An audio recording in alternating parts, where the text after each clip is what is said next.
Okay guys, we're back in the house again. You can see where I've polished the sides of this hammer. Now one thing I did notice was it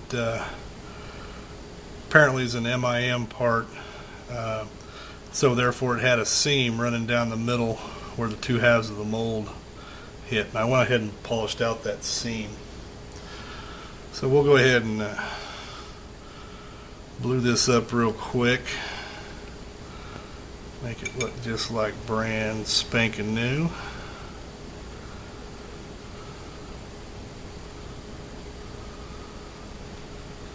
Of course, like I say, we have to rinse it off. The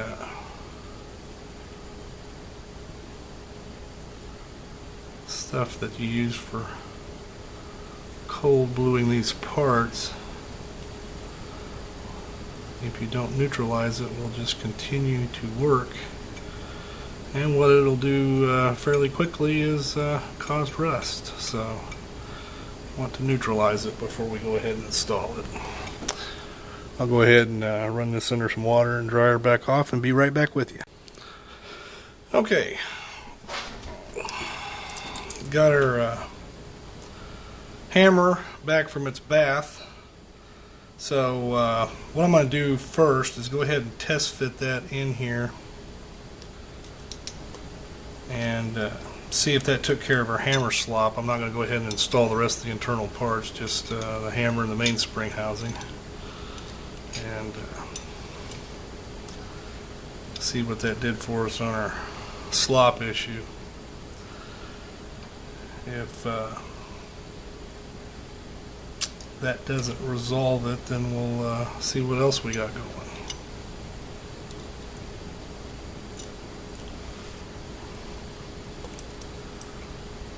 Let's see, what am I looking for here? There we go.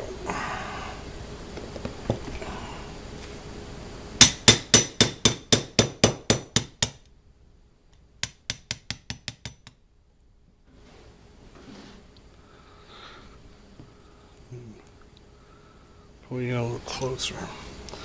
Now we do still have a bit of slop here, and I'm not sure what that's caused by right now. Just looking it over, one of the things I'm thinking is this has been relieved too much. So one thing I am going to go ahead and do is I'm going to put my barrel back together here, as far as putting the barrel in it.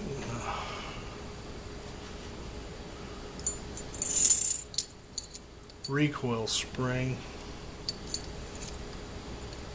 and the bushing, just because I want to see where I stand on that hammer issue.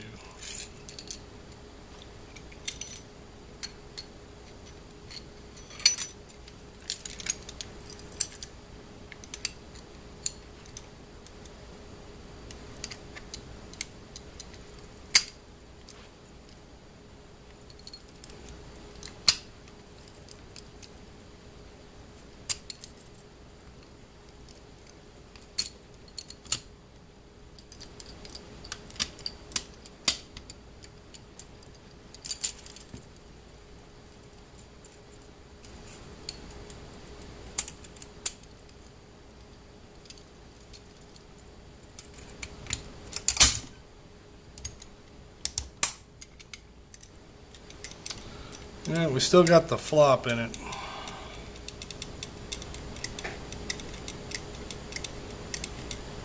So we've taken some of it out, but not all of it completely. So I'm just wondering, I think I have an extra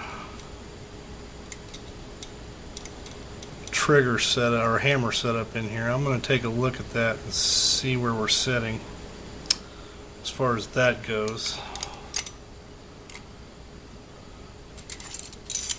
But right now I'm not happy with that, so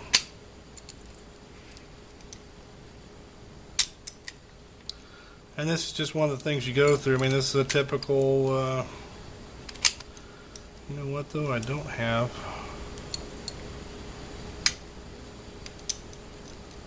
I did not put my firing pin stop in. So let's take this back apart.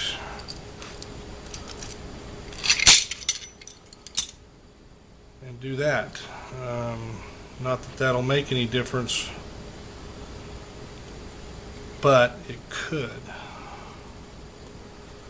So let's just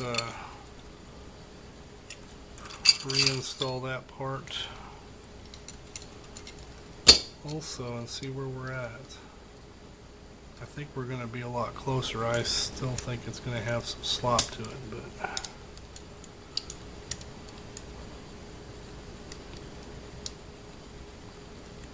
I'm just not convinced that we took it out yet.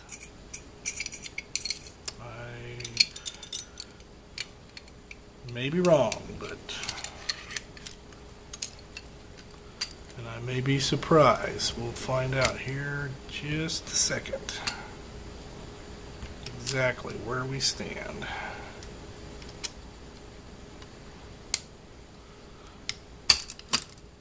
Without the steering disconnected there's nothing to hold that hammer back.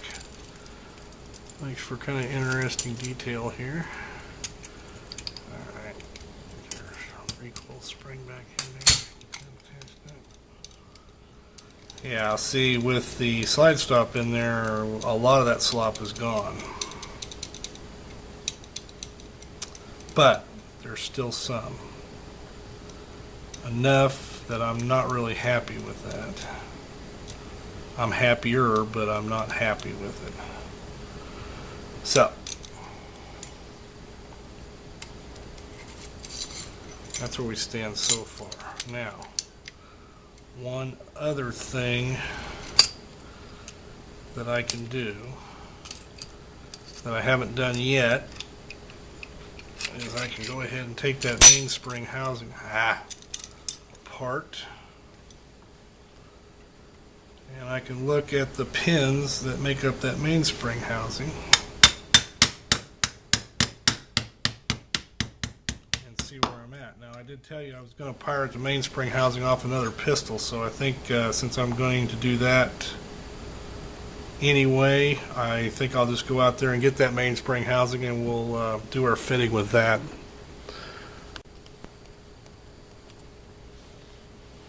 Okay, we've got our mainspring housing on there with the lanyard loop. Let's go ahead and see how it fits together now.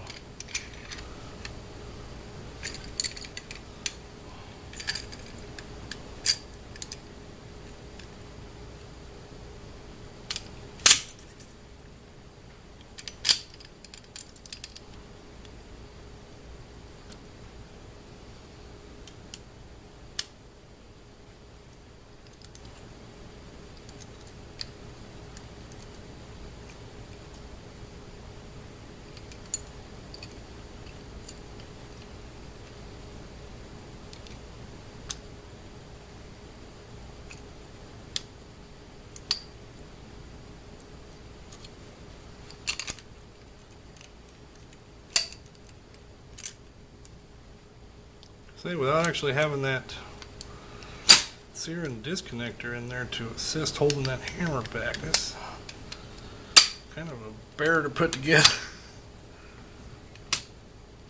Okay. Now let's get that recoil under tension. Yeah, see, that's fitting real tight now. So, changing out that mainspring housing did exactly what we needed it to, along with changing out that hammer bow. That gave us a nice tight fit up against the slide. So, we have corrected that issue.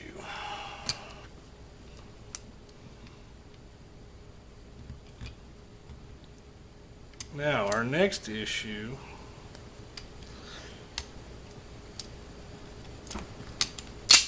is going to be the fact that our grip safety was non-functional.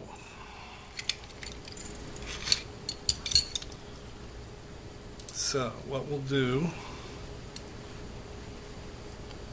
to look into that and again, since this appears to be a hodgepodge parts pistol, I have a suspicion that's what's happened is this arm right here is what blocks the trigger bow. You can see that right there is the part that blocks the trigger bow. When the grip safety is engaged, it lifts it up just enough to allow the trigger bow to slip into this slot right here. And what I suspect has happened is either through wear and tear or misfitting, somebody has shaved that off too short. So let me get another grip safety here and we'll look into that possibility. So here we have the one out of the pistol. And here we have one that I have out of another pistol at the takeoff part. Don't know if you can see any significant difference in the two. But what I notice, so I'll raise this one up. The one that's come from this pistol here, if you'll notice, this angle here is a little more pronounced than that same angle on this new one. And that would be just enough. See, it looks like we have had some contact there. That could be just enough to cause our problem. So what we'll do, I'm trying to think of the best way, if I can show you guys this, what the best way is going to be. Let's try to put the sear spring in there. And we'll just put that mainspring housing on there enough to hold it. Then we'll go ahead and install our grip safety and our thumb safety.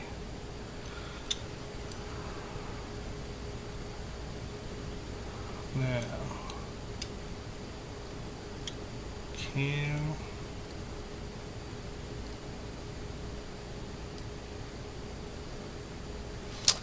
okay, just looking it over here, I think we can do this without the sear spring, and I can show you exactly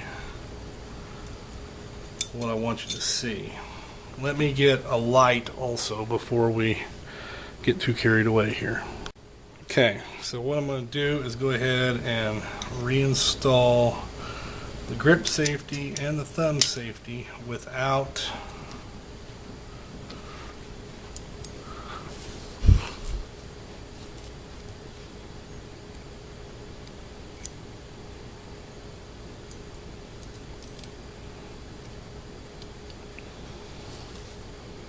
anything in play. Now, what you're looking at here is, right here is the back of the trigger bow, and right there is the arm of the grip safety. Now I've got it out pretty significantly here to kind of exaggerate it, but you can see that that comes back and that hits that arm. When that's pushed in, that allows a little bit of relief right there. Now,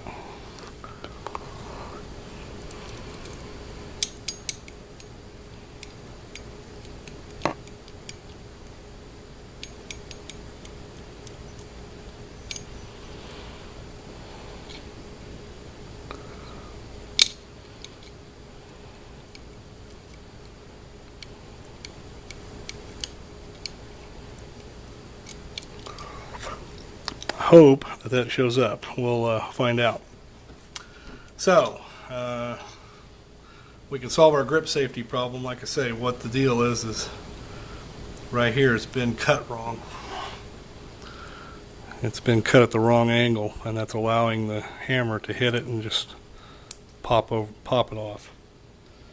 So what we'll do now, we know our sear and disconnector are in good shape. What